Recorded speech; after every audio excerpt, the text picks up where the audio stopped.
So good morning guys. तो चलिए start करते हैं आज के यानी कि 13 अप्रैल के इंपॉर्टेंट करंट अफेयर्स को। देखिए हमारा पहला प्रश्न क्या है, बताइए आईसीसी T20 वर्ल्ड कप 2024 में जो होंगे उसका आयोजन कहां पे किया जाएगा। तो आंसर होगा यूएस और वेस्ट इंडीज में। तो 2024 में जो आपके आईसीसी T20 वर्ल्ड कप होंगे कहां पे होंगे, यूएस और वेस्ट इंडीज में होंगे। एक तो ये याद रखना है। अच्छा, सिंपल सा प्रश्न अगर आपसे पूछ ले कि अगले साल 2023 में जो आईसीसी मेंस वर्ल्ड कप होंगे ये कहाँ पे होंगे, भारत में होंगे। और अभी इस साल जो आपके आईसीसी वुमेन्स वर्ल्ड कप हुए कहाँ पे हुए, न्यूजीलैंड में हुए, हो चुके हैं। किसने जीत लिया, ऑस्ट्रेलिया ने 7वीं बार ये खिताब जीता है। अभी किसको हराया, इंग्लैंड को हराया।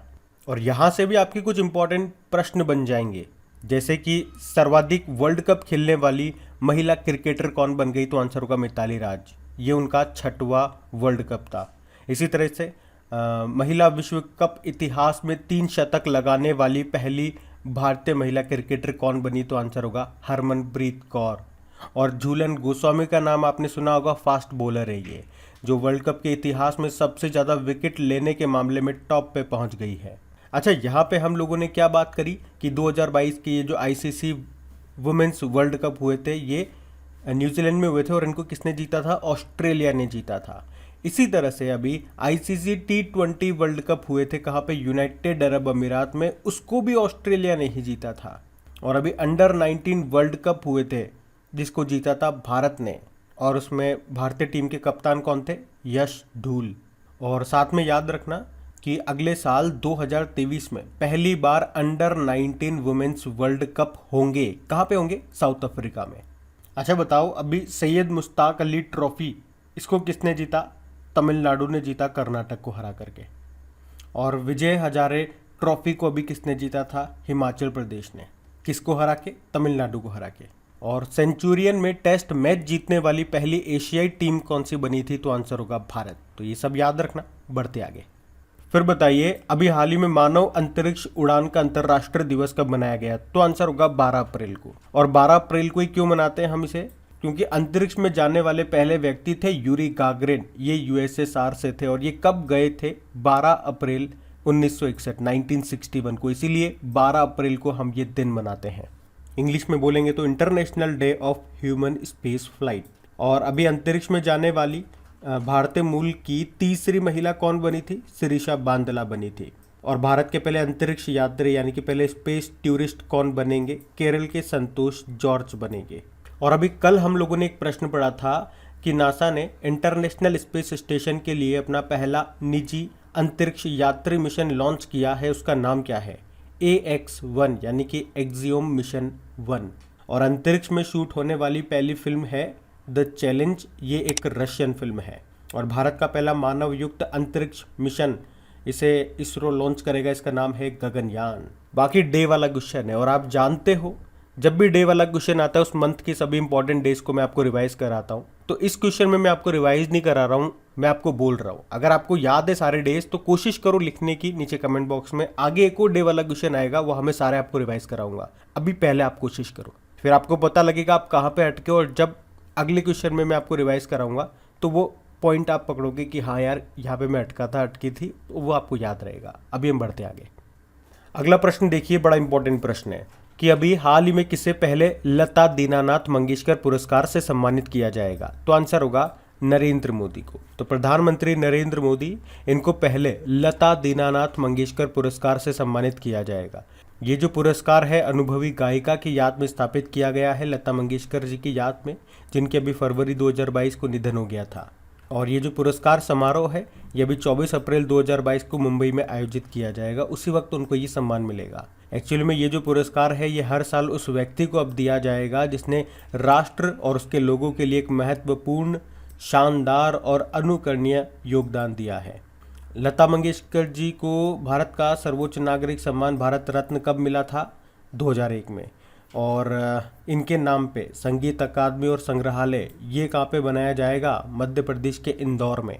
बाकी मेघालय के गवर्नर हैं सत्यपाल मलिक, अभी संत नामदेव राष्ट्रीय पुरस्कार मिला था इनको। उसके अलावा 31वां GD बिरला पुरस्कार किसे मिला, नारायण प्रधान को। और सरस्वती सम्मान 2021 किसे मिला, रामदरस मिश्रा को। ये 31वें नंबर का है। इनके कविता संग्रह मैं तो यहाँ हूँ के लिए। ध्यान रखना ये भी। बढ़ते आगे कि 2026 के राष्ट्रमंडल खेल कॉमनवेल्थ गेम्स ये कहाँ पे होंगे? तो आंसर होगा विक्टोरिया में।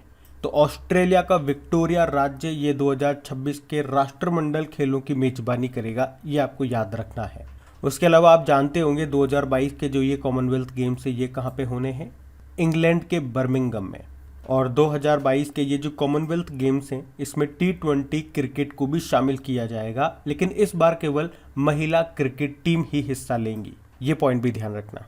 अच्छा, अगर मैं आपसे पूछूं कि 2022 में जो आपके एशियन गेम्स होंगे ये कहाँ पे होंगे? श्रीलंका में। और फिडे चेस ओलंपियाड ये भी 2022 में होगा। और कहाँ पे होगा? पहली बार भारत में होने वाला है ये। और भारत में भी कहाँ पे?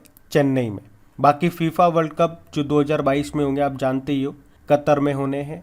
और 31वें साउथ ईस्ट एशियन गेम्स ये भी 2022 में होने हैं। कहाँ पे? वियतनाम में। उसके अलावा 83rd national table tennis championship जो 2022 में होगी, कहाँ पे? मेघालय में होगी। उसके अलावा 2022 में जो FIFA under 17 women's world cup ये होंगे भारत में। इसका शुभंकर क्या है? इभा है, जो कि एक एशियाई शेरनी है। बाकी 2022 में आपके 19वें एशियन गेम्स भी होंगे चाइना में।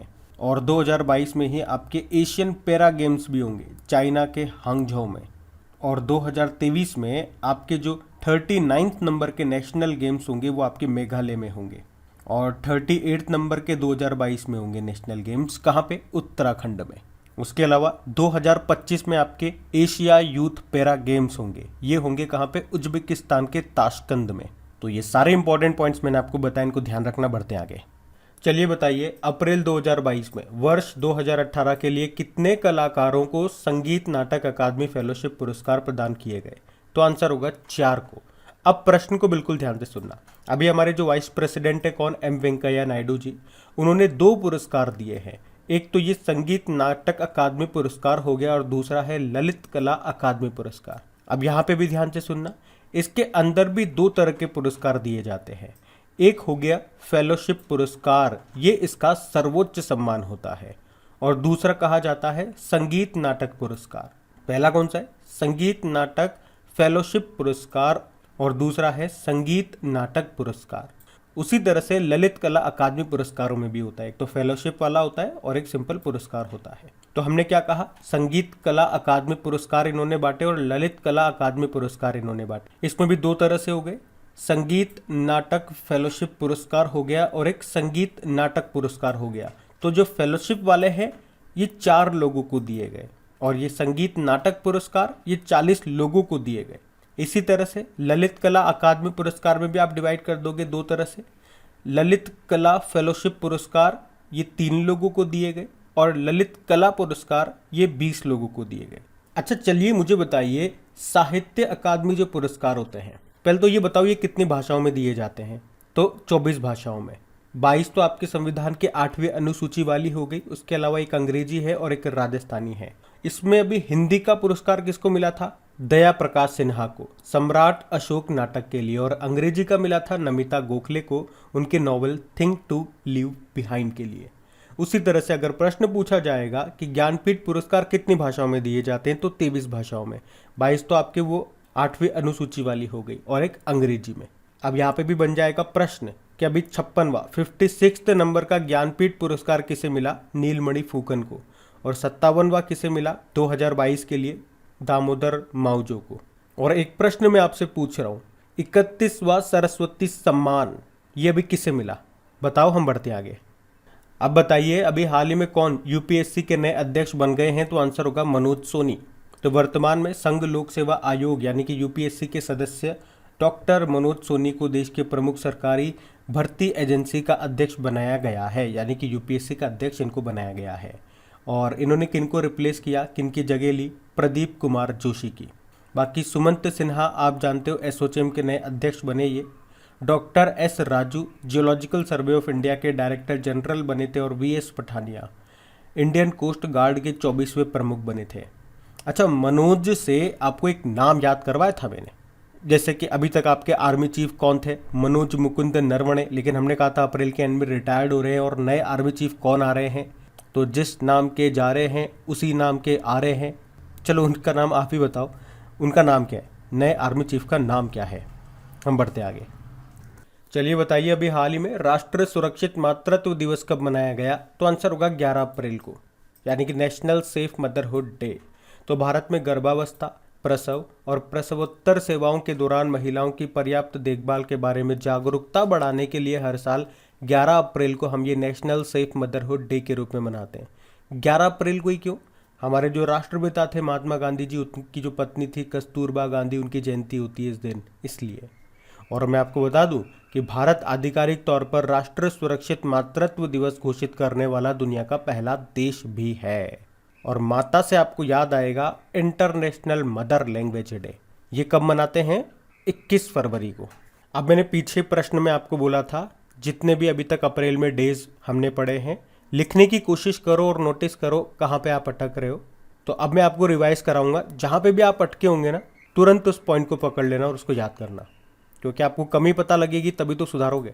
जैसे कि 1 अप्रैल को हमने मनाया उत्कल दिवस, 2 अप्रैल को वर्ल्ड ऑटिज्म अवेयरनेस डे मनाया, विश्व ऑटिज्म जागरूकता दिवस। 2 अप्रैल को ही अंतर्राष्ट्रीय बाल पुस्तक दिवस मनाया। 4 अप्रैल को खान जागरूकता और खदान कार्य में सहायता के लिए अंतर्राष्ट्रीय दिवस मनाया।